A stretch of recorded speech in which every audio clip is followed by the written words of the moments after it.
ठीक है, एक पॉइंट लिखा दीदी, बात करिए, बात सही है कि नहीं है, बताने की कोशिश करो, है ना। क्या लिखा है बताओ, बुरे बात करें। एपिकल, देखो पहला पॉइंट लिखा है एपिकल मतलब root and shoot. Apical meristem means meristematic cell और टिश्यू, बुरे बात करें, divide all their life in, बुरे बात करें, हायर प्लांट। ये सही है गलत है?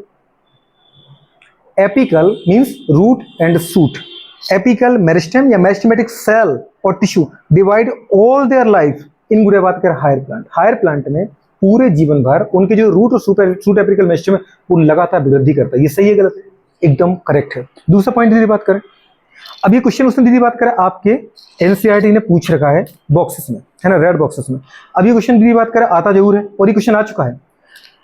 You have study mitosis in onion root tip cell. आपने बुरे बात करें प्याज, दो सेल बहुत ज्यादा फेमस है प्लांट में। जब भी आप बुरे बात करें सेल साइकिल के अंदर सेल डिवीजन पढ़ने जाओगे तो वो आपके टीचर ने आपको जब सेल पढ़ाई होगी तो बुरे बात करें बहुत अच्छे से सेल डिवीजन होता है। किसके अंदर? ऑनियन के रूट की टिप सेल में, मतलब रूट एपिकल मेरिस्टेम में।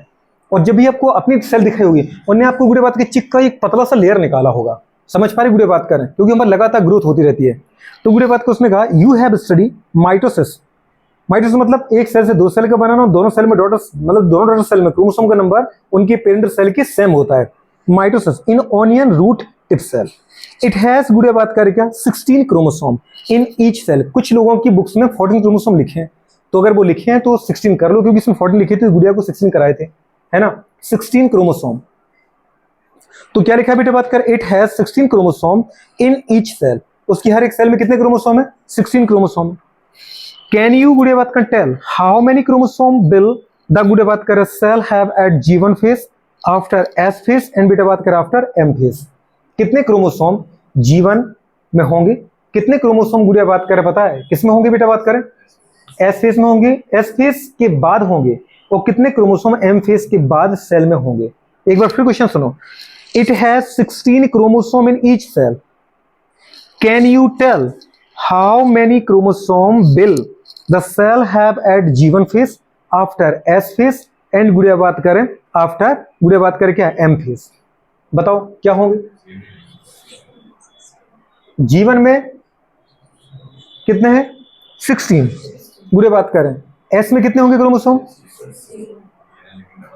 और M में कितने होंगे भाई साहब? M में आपको पता है दीदी, क्रोमोसोम के केवल क्रोमेटिड अलग होते हैं, माइटोसिस में क्रोमोसोम अलग नहीं होते हैं। तो क्रोमोसोम क्या रहेंगे? सेम रहेंगे। तो वो कितने रहेंगे? 16 ही, क्योंकि M फेज के बाद जो दो नई सेल बनेंगे उनके पूछ रहा है वो कह रहा है after M phase. M phase के बाद तो सर सेल डिवीजन की तो दो डॉटर सेल बन गई, तो इस डॉटर सेल में भी कितने होंगे? 16। इसमें भी कितने होंगे? 16, क्योंकि माइटोसिस के बाद जो दो डॉटर सेल बनती हैं उन दोनों डॉटर सेल में क्रोमोसोम का नंबर अपने पेरेंट सेल के बराबर है। उसने पहले कहा कि अगर टिप में रूट की सेल की जो, मतलब रूट की जो टिप की सेल है तो उसमें 16 क्रोमोसोम है। तो आफ्टर M फेज मैं समझ गया कि सेल में डिवीजन हो चुका, दो सेल बन चुकी। तो माइटोसिस के बाद अगर भाई साहब दो सेल बनती तो उनमें क्रोमोसोम नंबर सेम रहता है। तो अगर क्रोमोसोम की बात करें किसी रूट की टिप की सेल में अगर 16 है तो बेटा बात करें उसके S फेज में भी कितने होंगे? 16, क्योंकि S फेज में क्या होता है, गुड़े बात करें, केवल डीएनए का कंटेंट डबल होता है 2C से 4C, पर क्रोमोसोम का नंबर वही रहता है। और G1 में तो गुड़े बात करें डीएनए भी नहीं डबल होता है, क्रोमोसोम कितने रहेंगे? 16। G2 में भी कितने रहेंगे? 16। उसने पूछा नहीं G2 में, अगर पूछ रहे तो उसमें भी 16 कर देते। और M फेज के बाद मतलब जो दो नई डॉटर सेल बनेंगे उनमें कितने होंगे? 16 ही रहेंगे। तो क्रोमोसोम कितने होंगे? 16 16 16। ये क्वेश्चन आया था। अब बुरे बात करें तो उसमें याद रखना तीनों में कितने हैं? 16 क्वेश्चन आगे है इसमें। Also what will be the DNA content of the, बेटा बात करें, cell eight G1।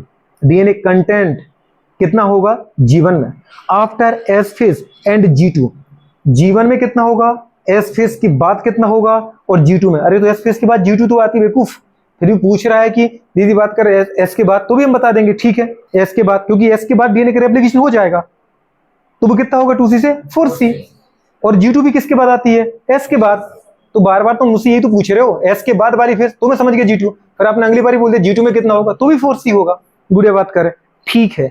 If the content after M phase is 2C, अगर एक सेल है उसमें M फेज के बाद, मतलब M फेज का बाद क्या जानते हो, एक सेल दो सेल में डिवाइड हो चुकी है। तो एक सेल के अंदर सीधी सी बात है, जो एक सेल है ठीक है, इसमें M फेज हो चुका है। M फेज मतलब कैरियोकाइनेसिस भी पूरा और साइटोकाइनेसिस भी पूरा। तो एक सेल से कितनी सेल बनेंगी गुड़िया? 2 सेल। पर आपको पता है माइटोसिस हो रहा है, तो गुड़िया बात कर डीएनए कितना रहेगा? डीएनए कितना रहता है? सेम रहता है। माने गुड़िया बात कर डीएनए जो इसके अंदर होगा, इसके अंदर कितना था? 2C। जो भी इसके अंदर डीएनए है दीदी बात करें, ठीक है, वो डीएनए इनके अंदर रहता है। पर उसने कहा कि अगर एक दीदी एक सेल माइटोसिस करती है एम फेज के बाद, जो कोई सेल है उस सेल के अंदर डीएनए कितना है बेटा? 2C है। कितना है? 2C। तो इसका मतलब इसके अंदर भी 2C और इसके अंदर भी 2C, ये हमें सोचना पड़ेगा। 2C है। अब जब ये सेल है तो पूरे ये क्या करेगी? जैसे सेल ने डिवीजन करी, ये 2 डॉटर सेल बनाए, तो अब ये भी क्या करेगी? डिवीजन करेगी। लेकिन डिवीजन के लिए पहले इसको इंटरफेस से गुजरना पड़ेगा। इंटरफेस का मतलब G1 S G2। तो जब भाई साहब इसका मतलब ये क्या कर रही है? ये इंटरफेस से गुजर रही है। इंटरफेस का मतलब जैसे ये गुजरी वैसे ये भी गुजर रही है। इंटरफेस का मतलब क्या है? G1। ओ, इंटरफेस का मतलब क्या है? S। और इंटरफेस का मतलब क्या है? G2। क्योंकि इंटरफेस में तीनों ही आएंगी। इंटरफेस में तीनों आएंगी कि नहीं आएंगी? इंटरफेस में G1 S G2। अब उसने कहा जब M फेज का मतलब डिवीजन हो चुका है, M फेज के बाद जो नई सेल उसमें 2C डीएनए है, तो G1 में कितना होगा? G1 में 2C ही रहेगा। S में क्या होता है? डीएनए का डुप्लीकेशन, तो 2C से क्या हो जाएगा? 4C। गुड़े बात कर रहे हैं। और G2 S के बाद आ रही है, तो गुड़े बात करें कितना रहेगा? 4C ही रहेगा। ये समझ में आ रहा है? डीएनए तो 4C ही रहेगा। गुड़े बात करें, अगर वो मुझसे G2 नहीं बोलते, वो कह रहे थे आफ्टर S फेज, तो आफ्टर S फेज के बाद क्या आती है? S के बाद दादा G2 तो आती है, तो G2 तो पूछ रहे थे आप मुझसे, तो कितना आएगा? 4C। 4C। पर क्रोमोसोम अगर मुझसे पूछता तो क्या बोलता मैं? क्रोमोसोम भाई साहब में भी 16, भाई साहब में भी 16 और भाई साहब में भी 16। समझ में आ रहा? सब में क्रोमोसोम क्या है? 16 है। पर डीएनए कैसा है? G1 में 2C S और G2 में 4C। समझ में आ रहा है? वही वाली लाइन याद आ रही है जो मैंने लिखा था। पूरा बात करें S फेज के बाद क्या होता है? डीए क्रोमोसोम का नंबर सेम रहता है, लेकिन डीएनए का अमाउंट डबल हो जाता है। ये मेरी बात है कि एनसीईआरटी ने लिखा है? एनसीईआरटी ने डायरेक्ट लिखा है, और क्वेश्चन भी उसने आपसे पूछ रखे, तो बुरे बात करी तो पता चल गया। फिर भी उस चीज को मैंने बुरे बात कैसा नोट करके मस्त तरीके से लिखा है। क्रोमोसोम का नंबर 16 और दीदी डीएनए का कंटेंट 2C 4C। बुरे बात करें 4C है G2 में, ठीक है। बुरे बात करें, चलो तो आगे दीदी बात करें, एक पॉइंट और लिखा, in adult animal heart cell do not divide. यही सही बात लिखी है, एडल्ट के अंदर हार्ट सेल डिवाइड नहीं करती है। अगला वाला पॉइंट देखूंगा, हार्ट सेल डू नॉट बुरे बात करें एग्जिबिट सेल डिवीजन, ठीक है, मतलब सेल डिवीजन में पार्टिसिपेट नहीं करता। बुरे बात करें this cell that do not बुरे बात करें डिवाइड फर्दर। उस वाली लाइन को मैंने कहां से जोड़ रखा है? सेल वाली लाइन को, क्वेश्चन वाली को हार्ट से।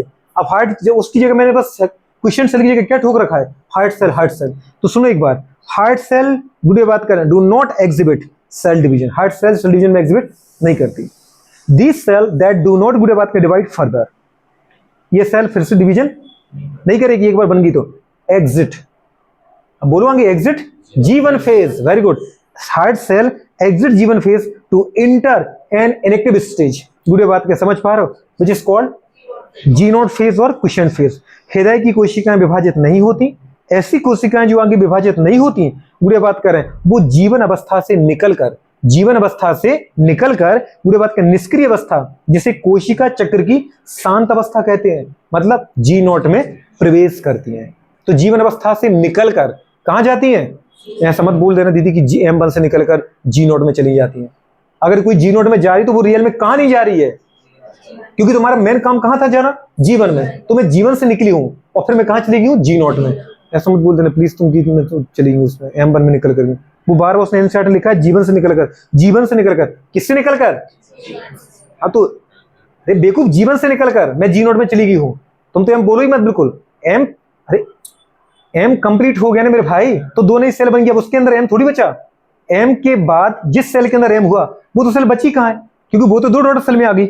अगर मैं दो अपने, मेरा फॉर्म अगर मैं भगवान मुझे बोले कि बताओ तुम एक वरदान दूं, मैं तुम क्या चाहते हो, मैं बोलूंगा ऐसा वरदान दो जब मैं चाहूं मैं 2 फॉर्म में चेंज हो जाऊं, मुझे लगेगा कि मेरा समय नजदीक आ रहा है, समझ पा रहे, मैं 2 में डिवाइड हो जाऊंगा, तो मतलब मेरी तो कभी डेथ होगी नहीं।